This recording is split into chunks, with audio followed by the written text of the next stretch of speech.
नमस्कार मित्रांनो, 2025 मध्ये सर्वांचं स्वागत. Happy new year. तर न्यू इयरचे कोणी कोणी काय काय रिझोल्युशन्स केलेत बरं? व्यायाम किंवा एक्सरसाइज हा किती जणांनी केलेलं रिझोल्युशन आहे किंवा किती जणांचा संकल्प होता?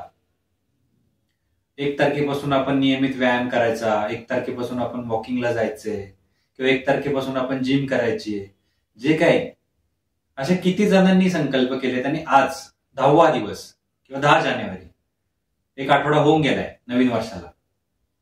किती जणांनी तो पाळलाय किंवा किती जण ते कंटिन्यू करतायत? तर न्यू इयर रिझोल्युशन ज्यांनी व्यायामाचं केलंय त्यांच्यासाठी हा व्हिडिओ.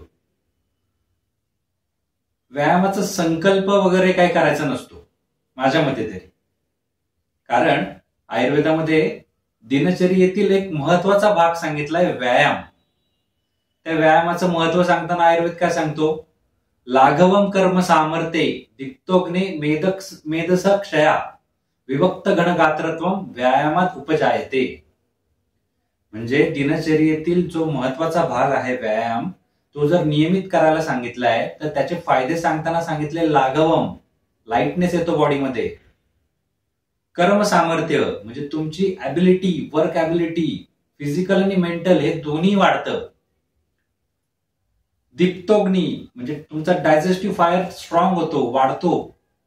मेधस क्षया, फॅट लॉस. किती जणांना वजन कमी करायचंय? फॅट लॉस करण्यासाठी व्यायाम सांगितलाय, वजन कमी करण्यासाठी व्यायाम सांगितलाय. विभक्त घनगात्रत्वम म्हणजे पिळदार स्ट्रॉंग बॉडी बनवायची आहे, एकदम शरीरयष्टी तुमची पिळदार झाली पाहिजे. असा संकल्प ज्यांचा केलाय त्यांनी व्यायाम जो संकल्प केलाय तो तडीच नेला गेला पाहिजे.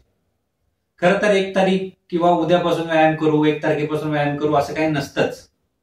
शुभस्य शीघ्रम असं जे म्हणतो आपण, उद्यापासून व्यायाम करा, आत्तापासून व्यायाम करा. काय करायचंय?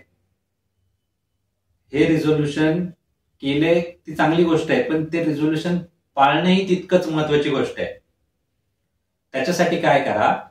व्यायामामध्ये कन्सिस्टन्सी ठेवण्यासाठी किंवा सातत्य ठेवण्यासाठी एकदमच तुम्ही विगरस एक्सरसाइज करू नका.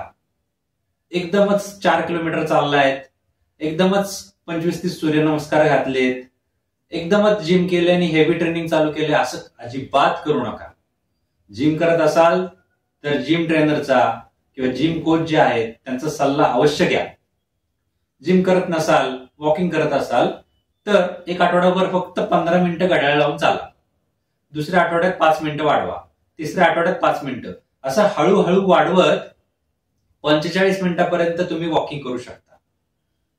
सूर्यनमस्काराचंही तसंच, जिम मध्येही तसंच. कोणताही व्यायाम हा हळूहळू वाढवायचा सांगितलंय. पुन्हा एकदा हॅपी न्यू इयर. तुमचे जे काही रिझोल्युशन्स असतील, संकल्प असतील ते तुम्ही अवश्य पूर्ण करा. त्याच्यासाठी तुम्हाला शुभेच्छा. व्यायाम मात्र नक्की करा. धन्यवाद.